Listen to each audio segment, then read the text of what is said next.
comic book haul and giveaway for December 2020.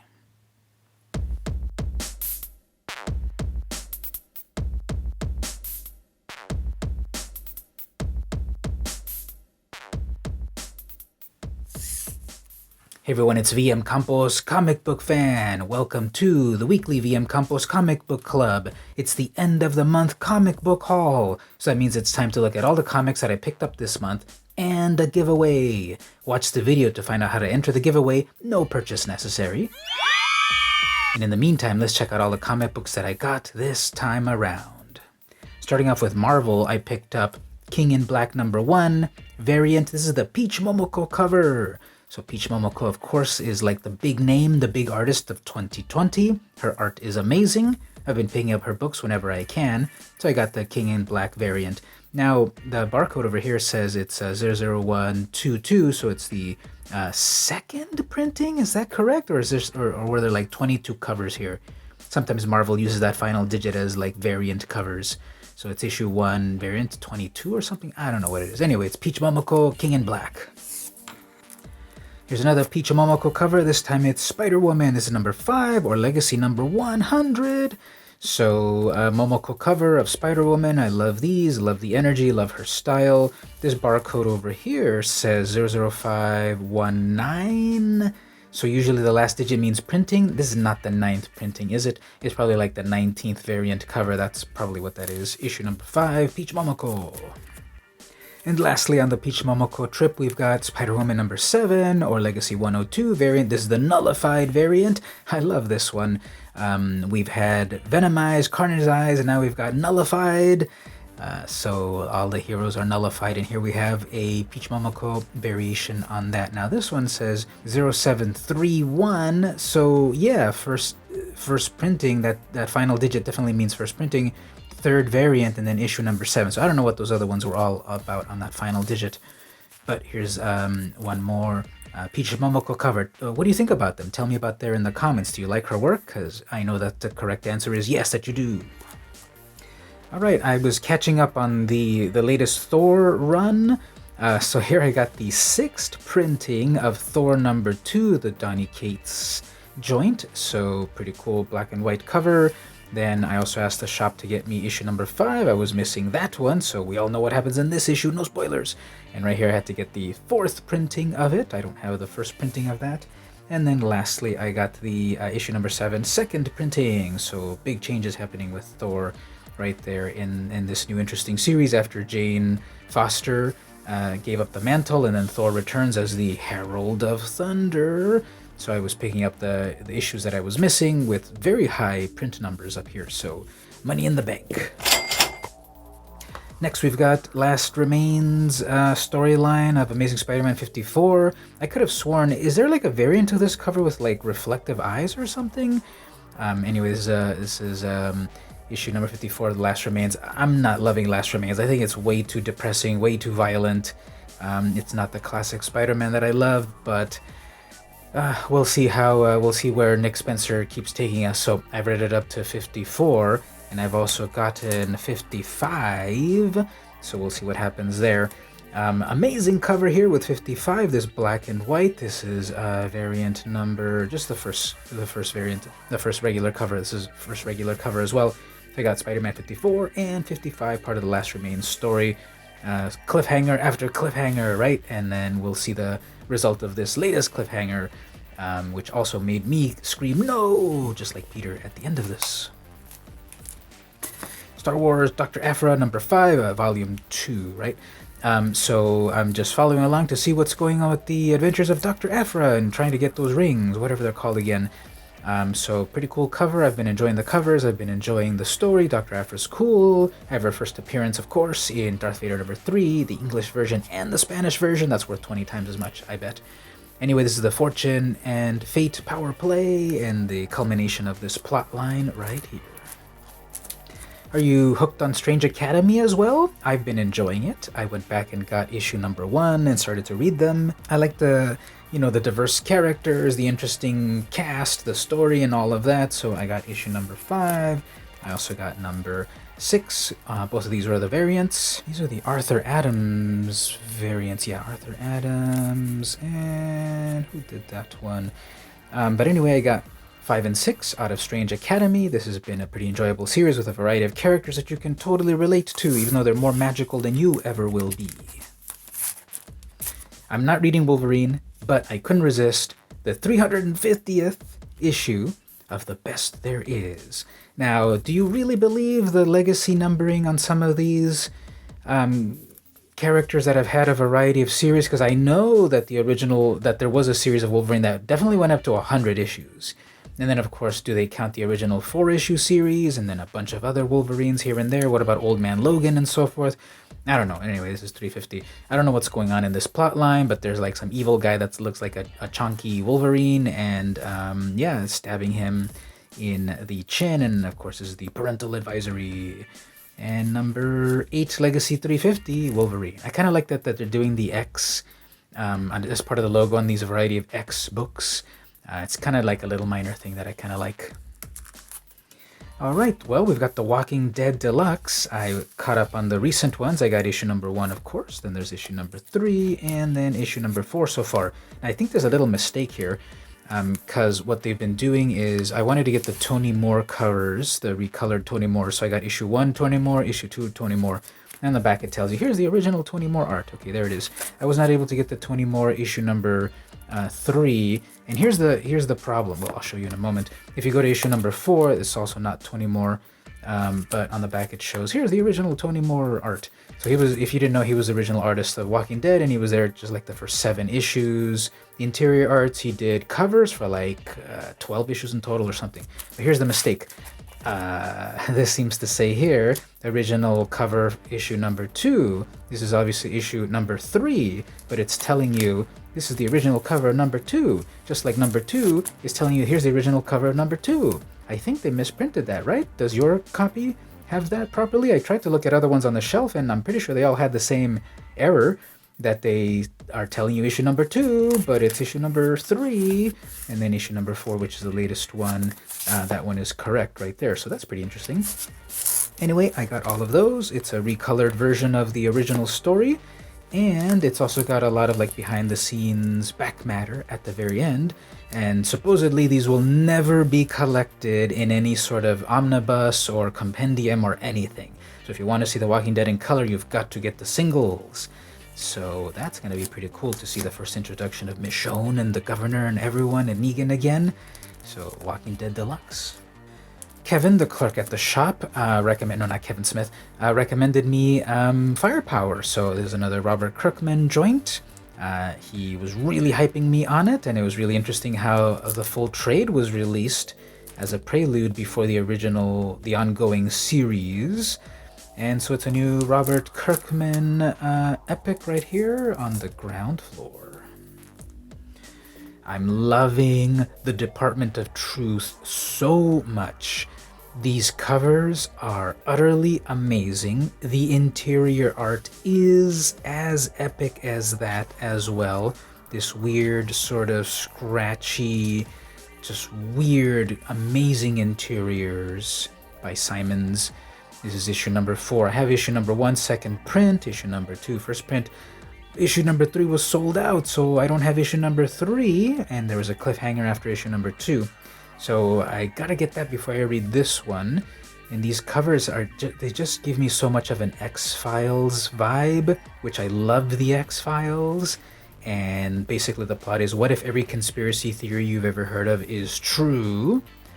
And this character that got recruited into this Department of Truth. So totally check this out if you can get any of the issues, wait for the trades or whatever, but this is a hot book by James Tiny Onion the 4th.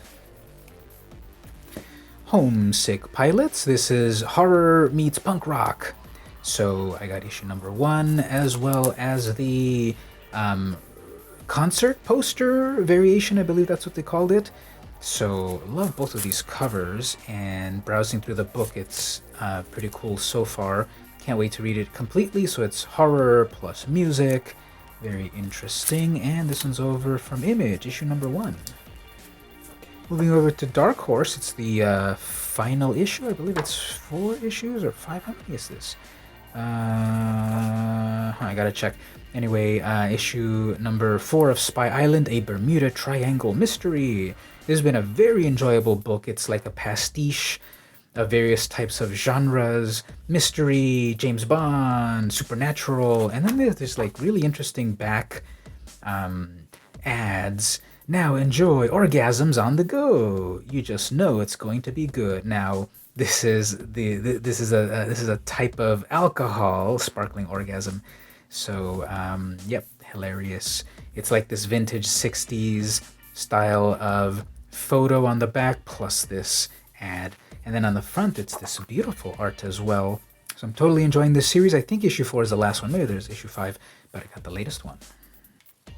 Another Dark Horse book. We've got Overwatch, Tracer, London Calling. So I got the variant cover here, Babs Tarr. She does the interior arts. I love Babs's work a lot. But the variant cover is her cover. There's a different artist as the main cover, and then Babs does the variants. Mariko Tamaki from Monstrous, I believe, is doing the writing. So I wanted to start with an issue number 1. I love this cover. I love Babs's work, so I'm sold. Never played the game in my life, however. Alright, so here we have a collab between Dark Horse Comics and IDW. And we've got Stranger Things and Dungeons & Dragons. So I think Dungeons & Dragons is part of IDW and Stranger Things is part of Dark Horse. That's how the collab is.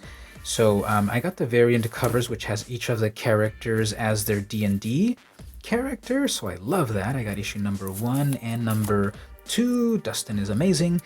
I asked the shop to get me number 3, and I thought number 4 was supposed to come out this week. Oh yeah, I remember they said that their shipment was a little late, so I guess I'll get it the next time. But I'm getting these 4 issues, especially for these covers. Just love these covers. They need to go on my wall. They're so amazing.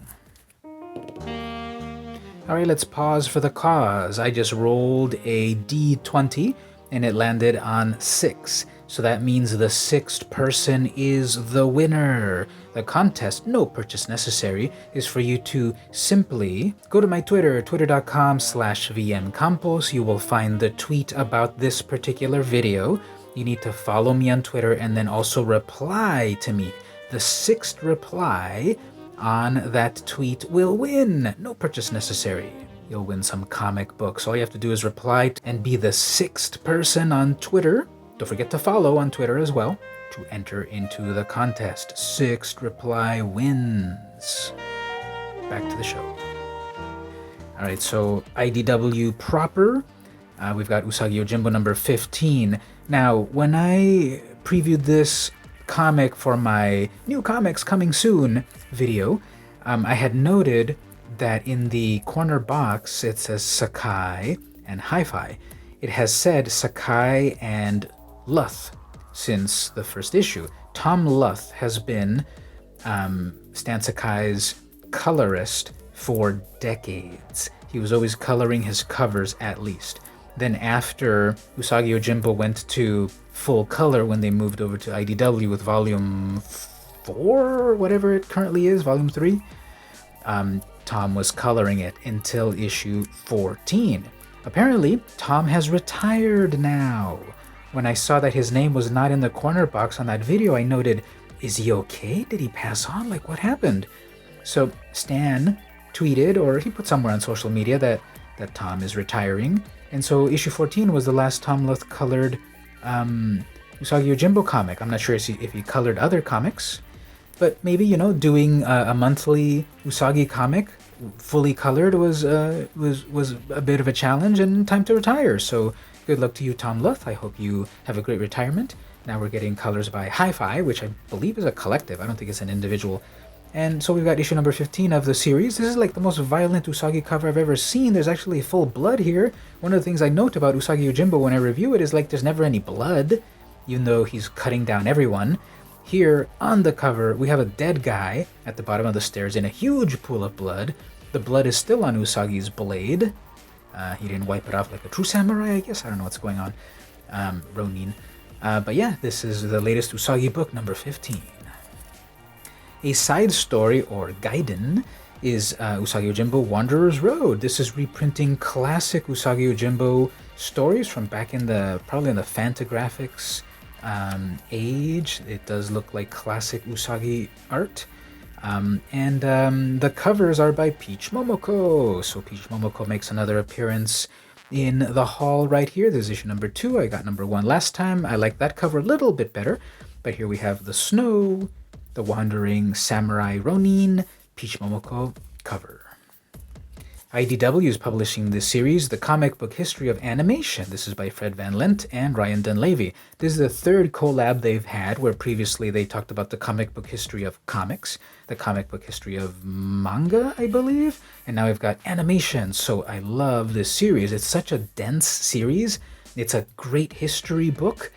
I believe it's probably 4 or 5 issues long, and it's all about the history of animation. Here we start with the silent era. Felix the Cat, Otto Mesmer, Coco the Clown, Gertie the Dinosaur, etc. Walt Disney, of course.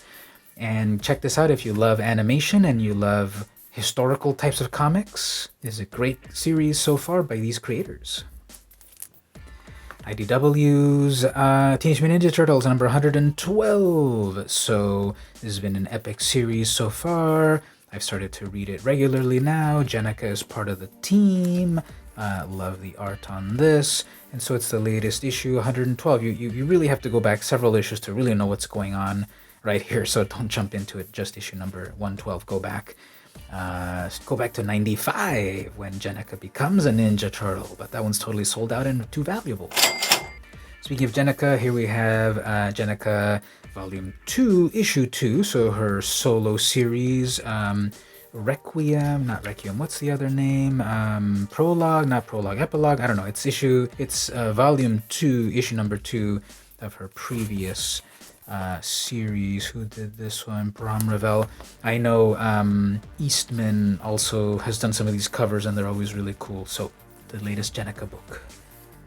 Here's another collab between DC Comics and IDW, but I believe this is officially published through IDW as per the credits. So Sandman Universe, Locke and Key. This is the Sandman plus Locke and Key universes coming together. This is issue number 0, so it's actually reprinting previous stories, and then they actually will come together in the new series in 2021. So it's kind of a hefty book. And I got this to kind of get on the ground floor of what's coming soon. Moving over to Dynamite, we have Vampirella The Dark Powers. Here we have Vampirella as part of a superhero team from the Dynamite heroes, which were, I believe, originally public domain. We've got the Black Terror and other characters that have kind of like really gone extinct years ago. And now they're the part of the IDW roster. So here's the amazing Joseph Michael Linsner cover. There's 10 million covers, as always, for Dynamite. It's funny to look at when you look up over at comics.org and you look up the various Dynamite books, especially the Vampirella or Red Sonja books. It says 7 issues published with 145 covers. So literally there's like 20 or more covers per series, per issue of the series. So I got this one because it's freaking epic. There's like a weird Terminator sort of thing with lasers and then skulls, and then there's Draculon, Vampirella's planet. Vampirella in her other classic outfit, the one that is a little bit more chaste, but still shows everything, with her amazing thigh-high boots and everything. Yeah, and it's the classic Joseph Michael Linsner style from, Cry for Dawn, style that he's been honing for 30 years or so. Vampirella, The Dark Powers, number 1. Another artist that I love a lot is, what's his first name? Arthur Soydam, I believe. Anyway, Soydam. He's best known for a lot of like the zombie covers. He also did the zombie variant covers for Dynamite. And here we have Red Sonja, The Price of Blood, number 1, issue 1 here. So beautiful cover. Red Sonja, badass as always, very painterly style with like weapons and skulls and just sitting regally on a chair and bathed in golden light with like some beautiful darkness behind her to really accentuate her. I would have liked her red hair to pop out a little bit more, but it's there in the darkness. So it's another Sonja adventure. I think it's just going to be another short sort of series. Get in on the ground floor if you're into the she-devil with a sword. Finally got my copy of the first issue of Something is Killing the Children. the big hot series that everyone is loving and is incredibly valuable. No, it's not the first printing. It's the local comic shop day variant. So it's this beautiful, shiny, foily version. Watch out, you're going to get blinded by it.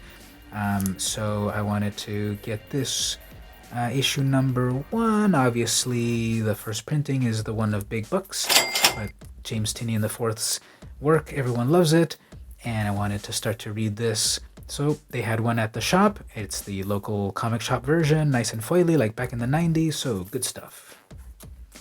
The Expanse, number 1. I think I got this as a gift from my brother. He's into The Expanse.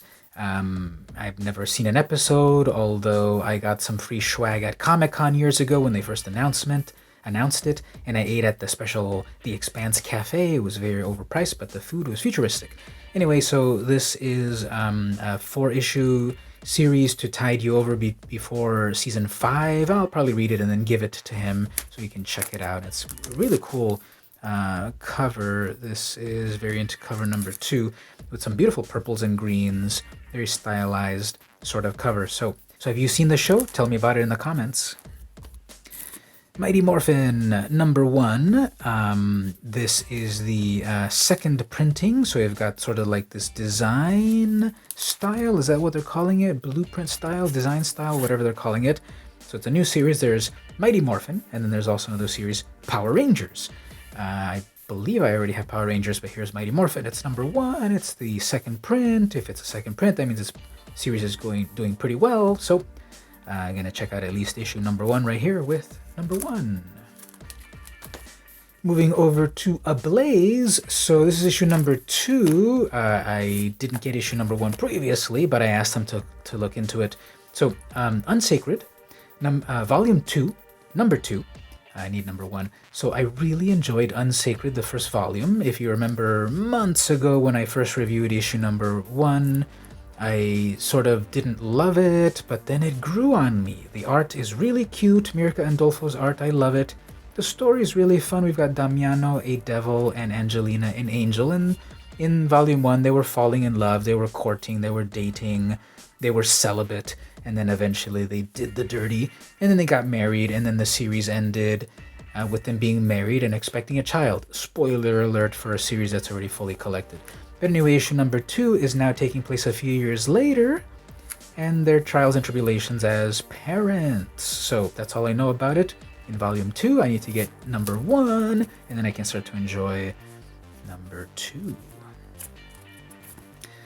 Next up, The Cimmerian, the Frost Giant's Daughter. This is number 1, another Ablaze book, and it loves to remind you, Robert E. Howard's Savage Hero Uncensored. So this is the public domain Conan. This is the European printings. This is the American printings of European stories of the Cimmerian, aka Conan. And there's a bunch of variant covers for this. I got one of these right here that shows off a lot of cheek of the Frost Giant's Daughter. There was also the Peach Momoko variant, the main cover, I guess, that I didn't get. But this is a new Cimmerian story. I browsed through it. The art is amazing. I like Didier Casagrain's art a little bit more than Robin. Oh, but actually Robin Recht did the writing off of Howard's writings and then the art. So that's kind of cool, writer-artist sort of thing. And this is the Cimmerian number 1, Frost Giant's Daughter, number 1, yeah. Did you pick up We Live number 1? Well, you've got a chance to pick up the 3rd printing. This is the 3rd printing here. I was able to get first printing just by walking into the shop last month. And here I wanted to get the 3rd printing. Of course, I need to get the 2nd printing to have them all complete.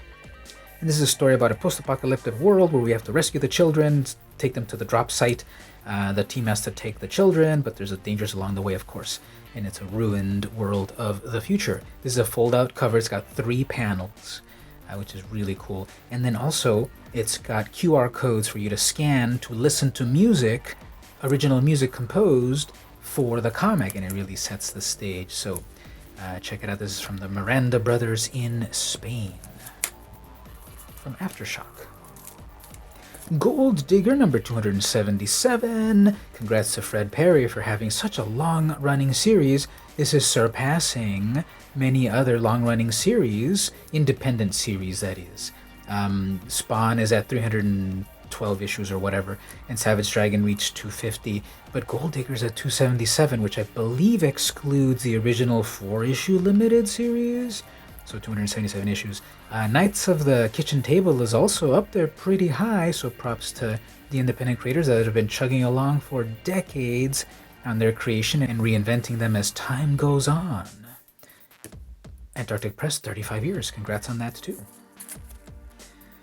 Next up, Night Hunters, issue 1, and this is from Floating World Comics. Never heard of them, but I got this book as soon as I saw it on Previews World. I let the comic shop know, get this book for me, because obviously this is very low print run. No one knows about this book, and I got this because of Alexis Ziriti. I love Alexis Ziriti's work. It's like this grungy underground comics, Adult Swim, weird, gross style that is amazing that you don't see in comics anymore. I forgot what the plot is about. Something about the future and weird stuff happens. But anyway, Alexis Ziriti, because he did Space Riders, and I loved that one so much. So glad to get another Ziriti helmed book. And lastly, one more Peach Momoko cover. We have Blade Runner 2029, issue 1 from Titan. So this takes place 10 years after the Harrison Ford movie. And we have a new Blade Runner that she is trying to eliminate the replicants. What do you call them? Retire the replicants. And it's just more stories in the world of Blade Runner. So I got the Peach Momoko cover and I got the cosplay cover. So very cool cosplayer here with the weapon and everything, and a little bit of rain. Would have been nicer to catch a little bit more of the rain. But anyway, beautiful, nearly monochromatic cosplayer photo on that, and then the Peach Momoko cover. So that's from Titan, and it's issue number 1, Blade Runner 2029.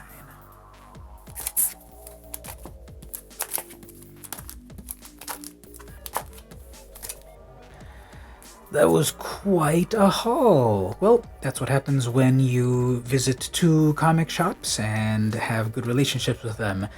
Anyway, so that's the end of the video here. If you'd like to enter the giveaway, no purchase necessary.